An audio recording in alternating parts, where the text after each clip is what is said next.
How good are the Los Angeles Clippers? Currently, as I'm filming this video, the Los Angeles Clippers are 9-7 and hold the 6th spot in the Western Conference. The Los Angeles Clippers are a very interesting team for a number of reasons. And today I felt I should come here and list and talk about why they're a special team, especially, well, to me.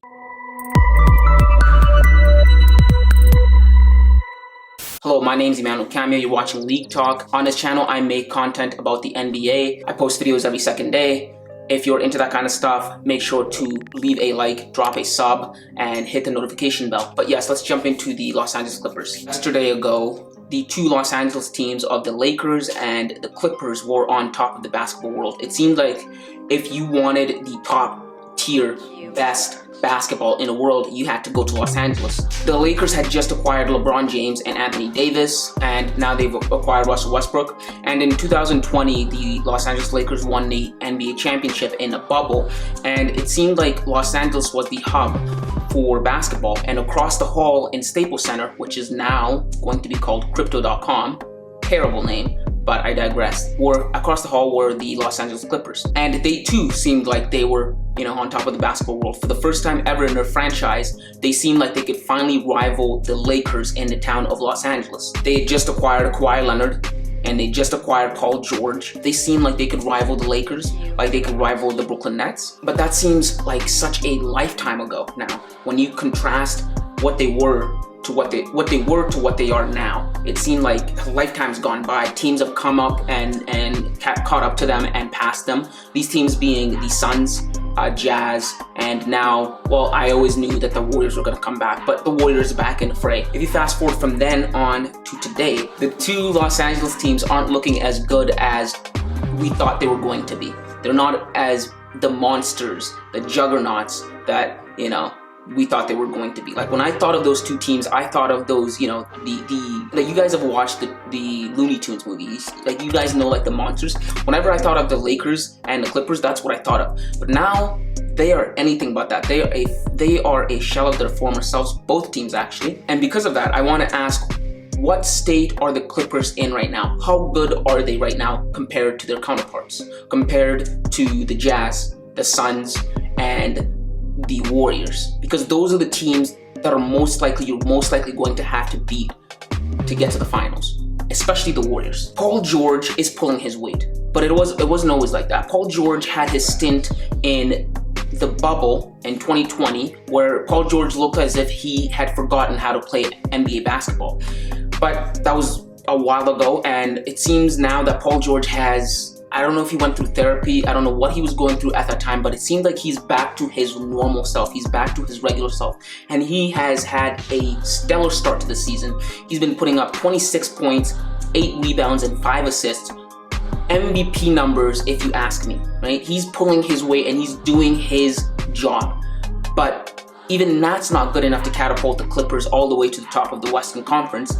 And it just seems as if Paul George does not have enough help with him, right? It seems like it's just him and nobody else. Like nobody else can really be that second star. And what this does is it opens up a hole, a glaring hole. A light is being shone on Kawhi Leonard, which leads me to my next point of view, Kawhi Leonard. Kawhi Leonard in recent years seems as if he is more of a Clippers cheerleader and a spectator than a player, because he's always watching and he's always cheering and he's always clapping from the bench. He's never playing. When you look at the state that the Clippers are in right now, you start to ask yourself, and you look back, right? You look back, was it worth it, right? Because let's rewind for a second. When the Clippers were going after Kawhi Leonard, the organization gave in to every one of his demands, right? Here's 2 examples. One example was he forced the Clippers to trade away all their assets to the Oklahoma City Thunder for Paul George, right? They gave away their future for Paul George in order for him to sign. He said, I can always go to the Lakers, because if you guys remember that offseason, it was between the Lakers and the Clippers. He was gonna go to Los Angeles, and he forced the Clippers to basically give away their future if they wanted to sign him, right? Then the second example is that he made it known, he made it mandatory that he would be able to take games off whenever he wanted under the guise of load management. And so they gave up a lot of leeway, and they gave up a lot of leverage, and they gave into a lot of his demands, and they gave into a lot of his uncle's demands, right? Because if you remember, his uncle, when he was being courted by the Clippers, his uncle demanded that the organization give him, or give Kawhi and him, a private jet that they were going to be flying on. And so they gave up so much for him.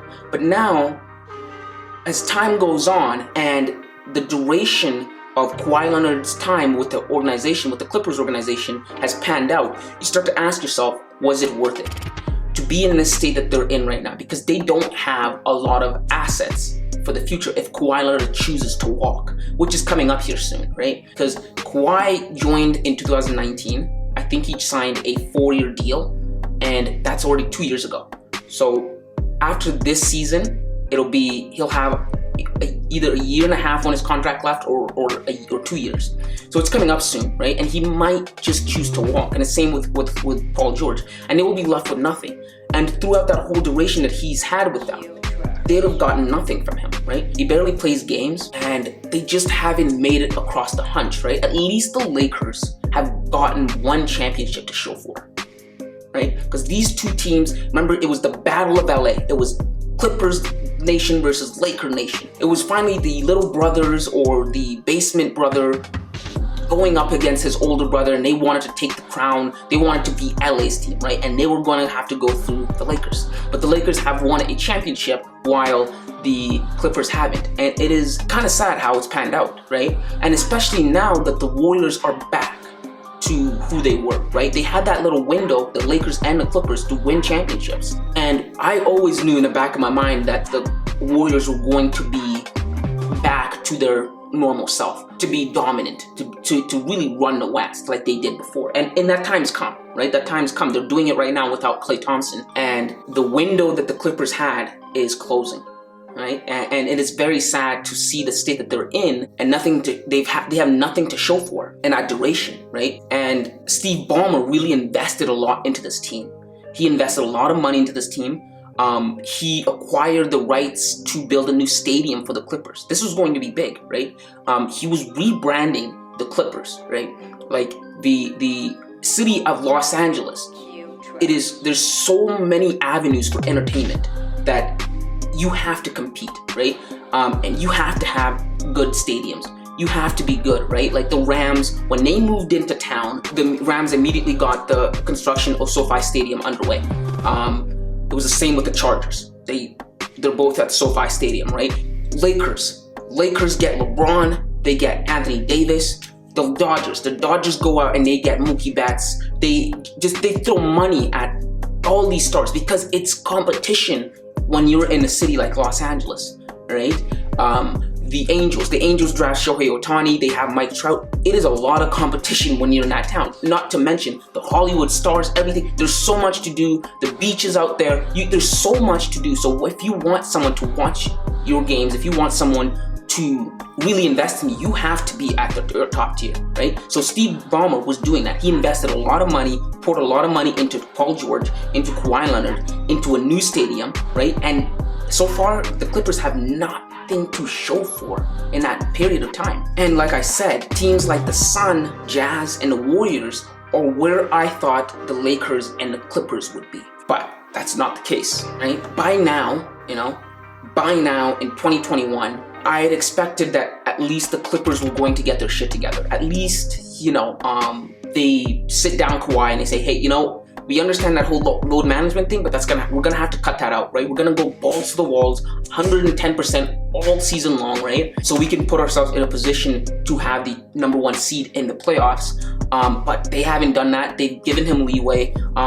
He's always hurt, and so they don't have their shit together, right? And it's just Paul George now is carrying this team, right? And his co-star is nowhere to be found. And furthermore, the Clippers have lost so many of their core players over the years. Montrezl Harrell didn't work out in both LA teams, which is weird. He didn't work out in both of the LA teams, the Lakers and the Clippers, but he's having a nice run with the Wizards right now, which is weird. And another thing too is, as I was saying, how many players that the Clippers have lost over the years, right? The very core that Kawhi joined, if you remember, if you go back to 2019, Kawhi left the Toronto Raptors to join the Clippers, right? The Clippers were very good. They had everything, right? They had Lou Williams, Montrezl Harrell, Patrick Beverley. That was like their little core, right?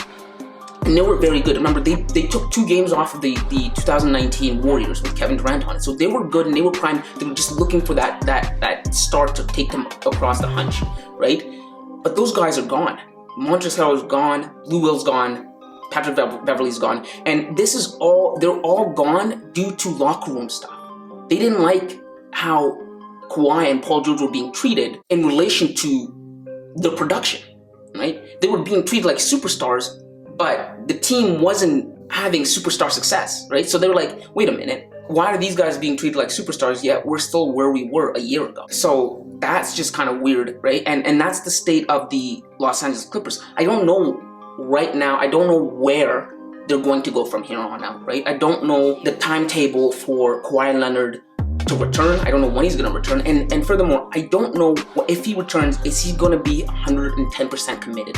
Is he still going to take games off due to load management? Or is he going to say, you know, I'm going to buy in completely and I want to mesh with these guys and I want to create something special here. I want to be good in the regular season so we can have the best chances in the playoffs. I don't know. And the Clippers' stance in the Western Conference right now is indicative of just who they are. Mediocre. They're not at the top and they're not at the very bottom. They're just meh, right? And that's because they're not really that good, right? They're not as good as I thought they were going to be.